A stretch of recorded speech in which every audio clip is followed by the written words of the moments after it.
ब्रह्मोस क्षेपणास्त्र मोहिमेची अतिसंवेदनशील माहिती पाकिस्तानला हनी ट्रॅपमध्ये अडकून पुरवल्याच्या आरोपांशी संबंधित बहुचर्चित निशांत अग्रवाल प्रकरणात सोमवारी एक महत्त्वाचा निकाल देण्यात आला।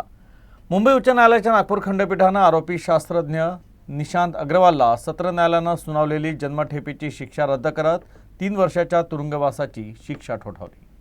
न्यायमूर्ती अनिल किलोर आणि न्यायमूर्ती प्रवीण पाटील यांच्या पीठानं हा निकाल दिला। निशांत अग्रवाल यांना सत्र न्यायालयाच्या निर्णयाला उच्च न्यायालयात आव्हान दिले होते आणि खटल्याची सुनावणी झाल्यानंतर न्यायालयानं सत्र न्यायालयाने दिलेल्या शिक्षेत बदल केले। निशांत अग्रवाल 2018 मध्ये ब्रह्मोस प्रकल्पाशी संबंधित अत्यंत गोपनीय माहिती पाकिस्तानला पुरवल्याचा आरोप होता। तो ब्रह्मोस क्षेपणास्त्र निर्मिती सहभागी असलेल्या एक कंपनीत शास्त्रज्ञ आणि वरिष्ठ प्रणाली अभियंता म्हणून काम करायचा। 8 ऑक्टोबर 2018ला उत्तर प्रदेश आणि महाराष्ट्र ATSनं संयुक्त कारवाई करून नागपूरमधील उज्ज्वल नगर इथं त्यांच्या भाड्याच्या घरावर छापा टाकला आणि त्यांना अटक केली। तपासात असं दिसून आलं की त्यांनी आपल्या घराच्या संगणकावर गोपनीय कार्यालयीन माहिती साठवली होती, जी पाकिस्तानाला पाठवली जात असल्याचा संशय होता। या प्रकरणात सत्र न्यायालयानं त्यांना जन्मठेपेची शिक्षा सुनावली होती। सोमवारी उच्च न्यायालयानं दोषी ठरवत शिक्षा 3 वर्षाची केली।